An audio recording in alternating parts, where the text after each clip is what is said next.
কোথায় যাচ্ছ? আমার নাম অয়ন, আমাকে ওই বার্থডে পার্টিতে ইনভাইট করা হয়েছে। বন্ধুরা শুনছো এই গরিব ভিখারিটার কথা? ও বলছে ওকে নাকি ভট্টাচার্য বাবুর জন্মদিনের পার্টিতে ইনভাইট করা হয়েছে।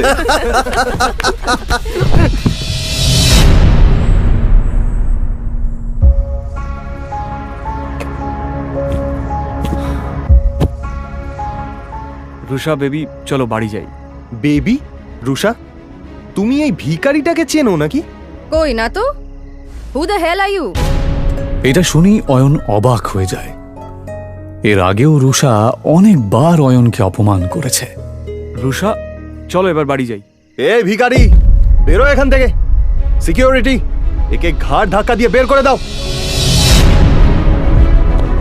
ঠিক সেই সময়ই বার্থডে বয় ভট্টাচার্য সেখানে হাজির হয়, আর তার নজর গিয়ে পড়ে অয়নের ওপর।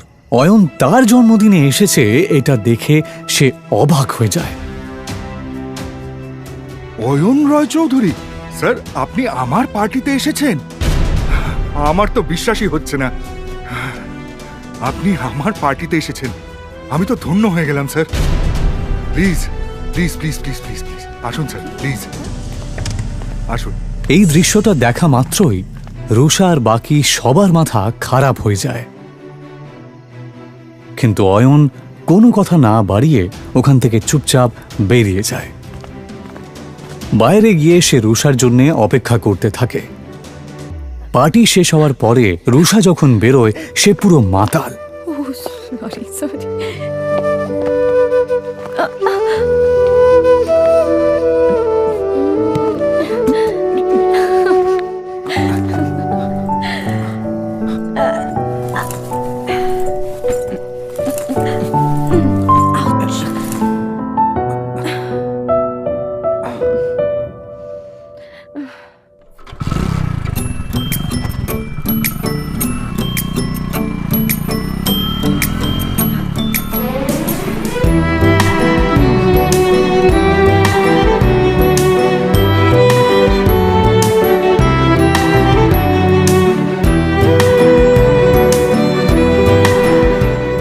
তাকে নিয়ে অয়ন কোনো মতে নিজের শ্বশুরবাড়ি পৌঁছায়।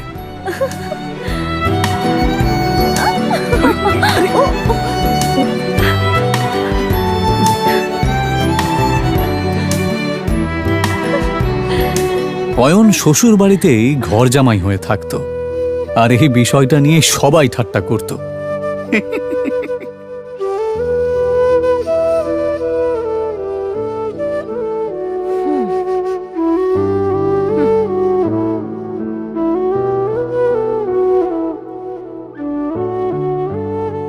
বাড়িতে ঢোকার সময় রুষার কাজিন সূর্যর সাথে দেখা হয়। এভাবে বেঁচে থাকতে লজ্জা হয় না? অয়নকে চুপ থাকতে দেখে রুষার কাজিন সিস্টার সায়নী বলে ওঠে, সূর্য বাদ দে এর কথা। জানি না রুষা কি দেখেছে যার জন্য একে এখনো বাড়ি থেকে ঘাট ধাক্কা দিয়ে বের করে দেয়নি।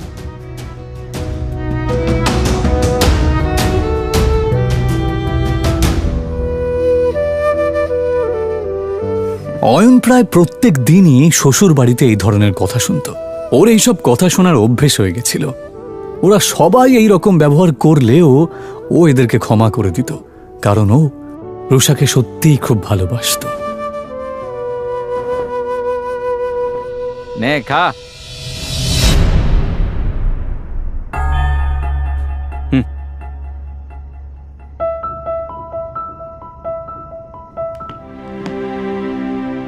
ভিখারি কুত্তা কোথাকার।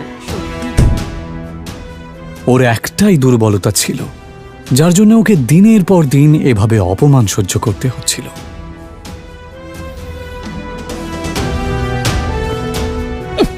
আমাকে নিয়ে যত ঠাট্টা করার করে নাও, যেদিন তোমরা আমার সত্যিটা জানতে পারবে সেদিন তোমাদের মাথা খারাপ হয়ে যাবে।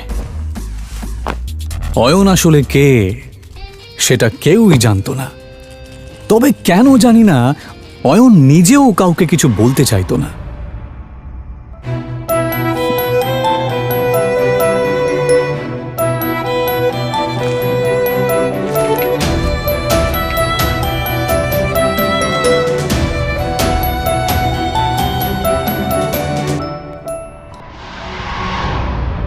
ওকে শুধুমাত্র শ্বশুর বাড়ির লোকেরাই নয়, এমনকি শাশুড়িও পর্যন্ত অপমান করত। উনি রুষা আর অয়নের ডিভোর্সও করিয়ে দিতে চেয়েছিলেন।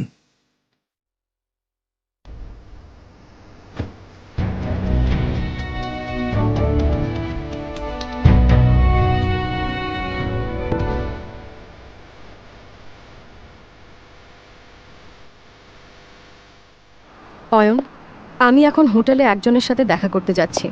তুমি কিন্তু কাউকে বলবে না যে তুমি আমার স্বামী, বুঝেছো? কিন্তু রুষা, অয়ন, তুমি ভালো করেই জানো যে ভেতরে যারা আছেন তারা কত বড় লোক। ওরা যদি জানতে পারেন যে আমার স্বামী একজন গরিব কাঙ্গাল, তাহলে আমি কাউকে মুখ দেখাতে পারবো না। অয়ন নিজের স্ত্রী রুষার কথা শুনে চুপ করে যায়। এটা প্রথমবার নয় যখন রুষা তার দরিদ্র স্বামীকে অপমান করছে। এর আগেও অয়নকে অনেকবার সে অপমান করেছে। রুষার বাড়ির লোক অয়নের সাথে একটা কুকুরের থেকেও খারাপ আচরণ করত, কিন্তু অয়ন কারোর কথায় মন খারাপ করত না, কারণ সে তার স্ত্রী রুষাকে পাগলের মতো ভালোবাসত। আজ রুষা তার ছোটবেলার বন্ধু রূপালী এবং আরও কিছু বড়লোক বন্ধুদের সাথে হোটেলে দেখা করতে যাবার সময় অয়নকে সচেতন করছিল। অয়ন, শেষবারের মতো বলছি, ভেতরে গিয়ে কোনো সিন ক্রিয়েট করবে না। ঠিক আছে, তুমি যা বলবে। হোটেলের ভেতরে বড়লোক বাবার বখাটে সন্তান প্রেম সেন, রাজ বোস এবং পারাস আগরওয়াল বসেছিল। আসলে তারা রূপালীর বন্ধু হলেও রুষাকে দেখার পর এবং তার রূপ দেখার পর অবাক হয়ে যায়। এটা কে রূপালী? এত সুন্দর দেখতে। ও ও আমার বেস্ট ফ্রেন্ড রুষা। অয়নের জামা কাপড় দেখে নাক মুখ মেকিয়ে পারাস জিজ্ঞেস করে, আরে সুন্দরীর সাথে বাঁদরটা কে রে? আর ঠিক তখনই অয়ন বলে ওঠে, নমস্কার, আমার নাম অয়ন। আরে হ্যাঁ, মনে পড়েছে, রুষা সিংহ। তার মানে আপনি অয়ন, যার সাথে রুষার বাবা সিদ্ধার্থ সিংহ ওনার মেয়ের বিয়ে দিয়েছেন। কি ঠিক বললাম তো রুষা? প্রেম আর পারাস যেই বুঝতে পারে যে এই গরিব লোকটা আসলে এই সুন্দরী মেয়েটার স্বামী, তখন রুষাও তাদের সাথে আর ফ্লার্ট করতে পারে না। কিন্তু তারপর তারা তিনজনে মিলে অয়নের দারিদ্রতা নিয়ে ঠাট্টা করতে থাকে। আচ্ছা অয়ন দাদা, আমি শুনেছি আপনি নাকি একটা ব্যাংকে চাকরি করেন। তা কত টাকা স্যালারি পান?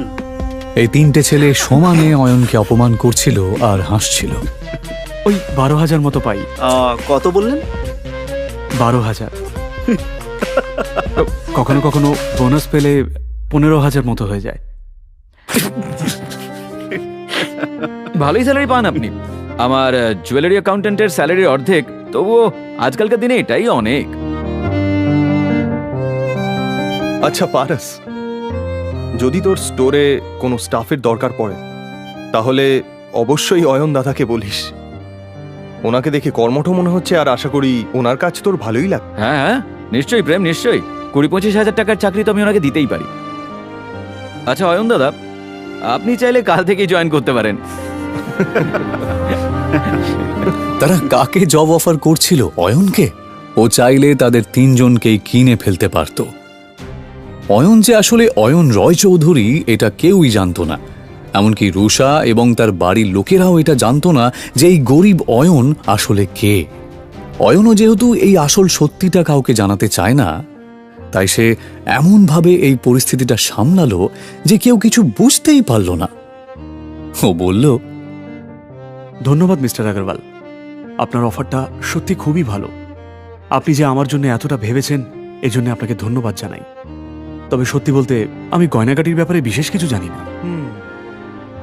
এদিকে রুষা অয়ন আর রূপালীর বড়লোক বন্ধুদের মাঝের কথোপকথন শুনে রেগে যায়। আরে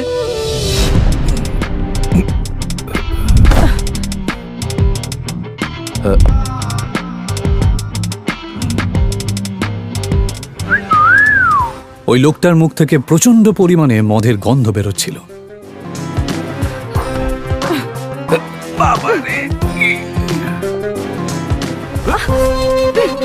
দেখে তো মনে হচ্ছে ভালোই এনার্জি আছে। অসভ্য লোক, তোর সাহস কি করে হয় আমার সাথে সব কথা বলার? ছেড়ে দাও আমাকে। এই দাঁড়া দাঁড়া বলছি।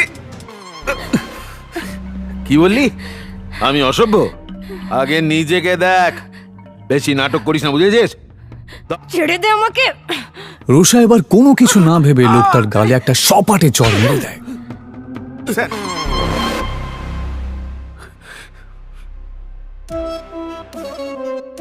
চরের প্রতিশোধ কি করে নিতে হয় আমি তোকে দেখাচ্ছি। রুষা কোনো কিছু বুঝতে না পেরে ভয়ে চোখটা বন্ধ করে নিলেও সেই ভাঙা বোতলটা তাকে ছুঁতেও পারে না। রুষা দেখে যে একটা হাত সেই বোতলটাকে তার কাছে আসতেও দেয়নি।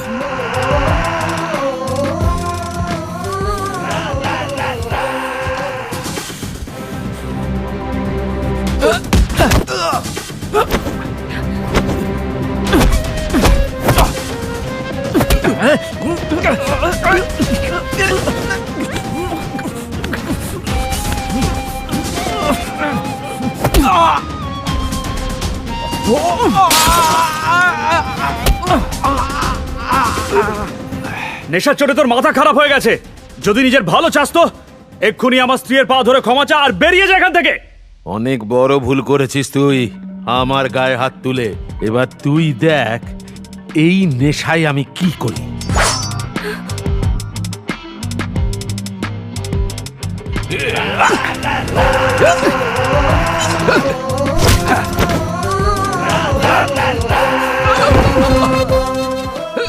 অয়নের এই আচরণ দেখে রুষা অবাক হয়ে যাচ্ছিল। সে বেচারি কিছুতেই এটা দেখে বিশ্বাস করতে পারছিল না। প্রেম সেন এবং রাজ বেদিও চিৎকারের আওয়াজ শুনে সেখানে দৌড়ে আসে। এই অসভ্য মাতালটা আমাকে একা পেয়ে আমার উপর জোর খাটানোর চেষ্টা করছিল। এটা শুনে প্রেম সেন রেগে যাবার ভান করে, কারণ ও রুষার মন জয় করতে চাইছিল। আর এই জন্যই সে পুরো বিষয়টা সামলানোর দায়িত্ব নিয়ে নেয়। আর নেবে নাই বা কেন? এই প্রাইড হোটেল তাদেরই পারিবারিক ব্যবসার অংশ যে। তোর সাহস কি করে হয় রুষার সাথে এরকম আচরণ করার? অসভ্য লোক কোথাকারে! লোকটাকে একটু বেশিই মারছে। একটা জিনিস তো পরিষ্কার যে এই লোকটা শুধুমাত্র একজন মাতাল নয়। প্রেম সেন আর রাজ বোস কিছুতেই থামছিল না, আর তার জন্যই অয়ন তাদেরকে থামানোর জন্য বলে, ব্যাস অনেক হয়েছে, ওর শাস্তিও পেয়ে গেছে। এইভাবে মারতে থাকলে ও মরে যাবে তো। আরে অয়ন দাদা, আপনি এত ভয় পাচ্ছেন কেন? আমি এই হোটেলের মালিক, তাই এই ব্যাপারটার এখানেই মিটমাট হয়ে যাবে। একটা বোকা ভীতু লোক। অয়নের ওপর রুষার প্রচন্ড রাগ হচ্ছিল। রুষা প্রেম সেন আর রাজ বেদির দিকে তাকিয়ে বলল, এবার বাদ দাও, ছেড়ে দাও ওকে। ও অয়ন দাদা, আপনি দেখছি বেশ ভীতু। আমাদের সঙ্গে থাকুন, তাহলে একটু সাহসী হয়ে যাবেন। কথাটা অয়নকে খোঁচা মেরেই বলা হলো, যদিও এসব শোনার পরেও অয়ন চুপ করেই থাকে। ইতিমধ্যেই কয়েকজন গুন্ডা সেখানে ঢোকে, আর প্রেম সেন গুন্ডাদেরকে ভেতরে আসতে দেখে। মনে হচ্ছে এই মোটা ষাঁড়ের গায়ে গন্ডারের চামড়া লাগানো। এত মার খাওয়ার পরেও ব্যাটার শিক্ষা হয়নি। কোনো ব্যাপার না, এদের ব্যবস্থা আমি করছি।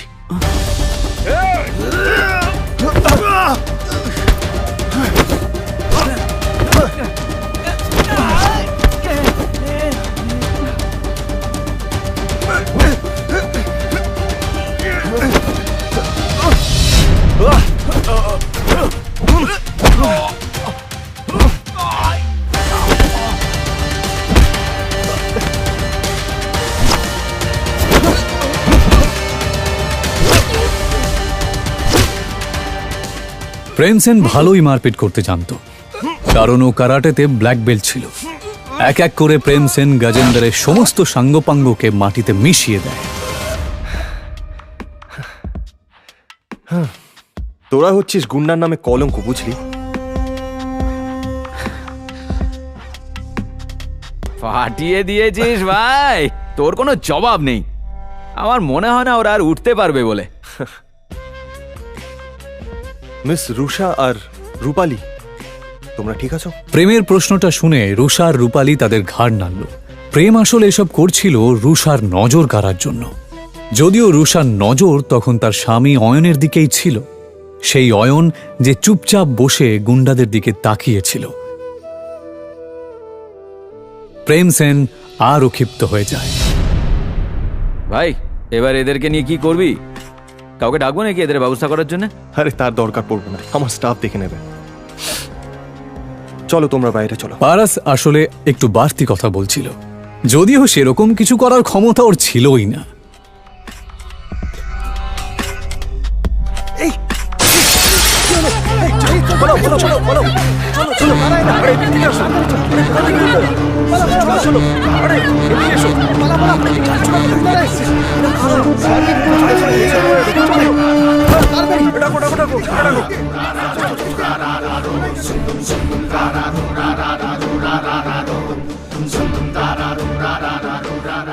আচ্ছা, তোমাদের এত বেশি সাহস? যদি তাই হয় তাহলে আমার সামনে এসো। সেই তো, ভয় কেন পাবো? তোদের হারানোর জন্য সাহসের কি প্রয়োজন? কিন্তু এই কথাটা বলার পরই প্রেম সেনের মুখ বন্ধ হয়ে যায়। রবিদা, নিজের সামনে দাঁড়ানো লোকটাকে দেখা মাত্রই প্রেম সেনের থোতা মুখ ভোঁতা হয়ে যায়, কারণ তার সামনে দাঁড়ানো লোকটা আর কেউ নয়, সে ছিল রবিদা।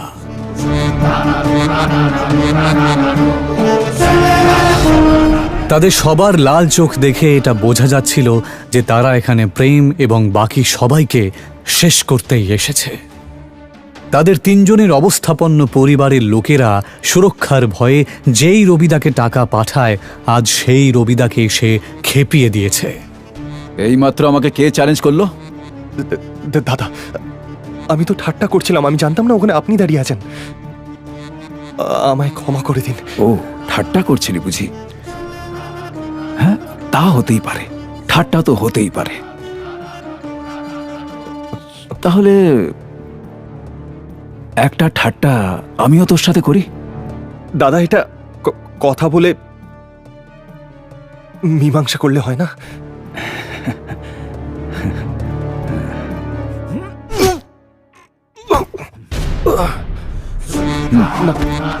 দাদা, ক্ষমা করে দিন। কি, কেমন লাগলো আমার ঠাট্টাটা? এদিকে কারাটেতে ব্ল্যাক বেল্ট পাওয়া প্রেম মেঝেতে শুয়ে নিজের বুকে হাত দিয়ে জোরে চিৎকার করতে লাগলো। পারস আর রাজ এটা দেখে অবাক হয়ে যাচ্ছিল। এসব দেখে ওরাও রবিদার পায়ে পড়ে প্রাণ ভিক্ষা চায়। হাসবি না দাদা।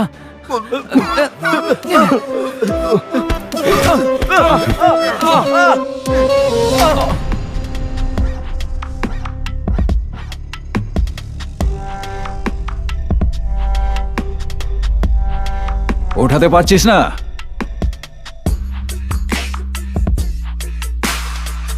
প্লে কর, মার। সবাই এবার চিৎকার করে কাঁদতে লাগে। এইসব দেখে রূপালী আর রুষা ঘাবড়ে যায়। তারা দুজনেই কিছু বুঝতে না পারলেও রূপালী আর রুষা এটা ভালো করেই বুঝতে পারছিল যে এই ছেলেগুলোর জন্যে ওরা অনেক বড় একটা বিপদের মধ্যে পড়েছে। রবিদা নিজের চোখের সামনে এইরকম একটা নাটক দেখে খুব আনন্দ পাচ্ছিল। আমি এটা জানতাম যে ওই মোটা লোকটা শুধুমাত্র একজন মাতাল নয়, কিন্তু এটা আমি দুঃস্বপ্নেও ভাবিনি যে ওই মোটা লোকটা রবির পরিচিত। যাকে রুষাকে যতক্ষণ না কেউ কিছু করছে, আমি এসবের মধ্যে নাক গলাবো না। রবিদা বাকি তিনজনের দিকে না তাকিয়ে শুধুমাত্র এই বড়লোক বাবা মার বেকার তিন সন্তানকে মার খেতে দেখতে থাকে। এক মিনিট, এই শোন। হ্যাঁ দাদা। আগের হাত পা ভাঙবি, তারপরেও যদি এর মুখ বন্ধ না হয়। থামুন থামুন, এবার থামুন, অনেক হয়েছে। রুষা এই কথাটা বলা মাত্রই রবিদা আওয়াজটা যেই দিক থেকে আসছে সেই দিকে তাকায়। তারপর অয়ন রয় চৌধুরী।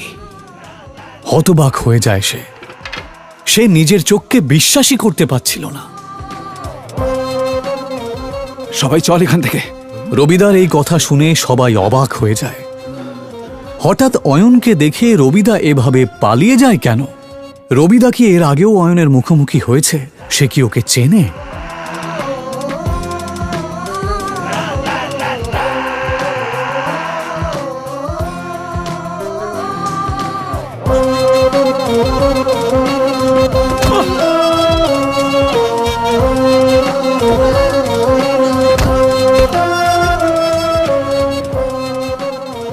সত্যি কি অয়ন একজন আরবপতি? যদি তাই হয় তাহলে সে কেন এভাবে দিনের পর দিন অপমান সহ্য করছে? রুষার বাবা অয়নের মতন একটা গরিবের সাথে কেন তার বিয়ে দিয়েছে?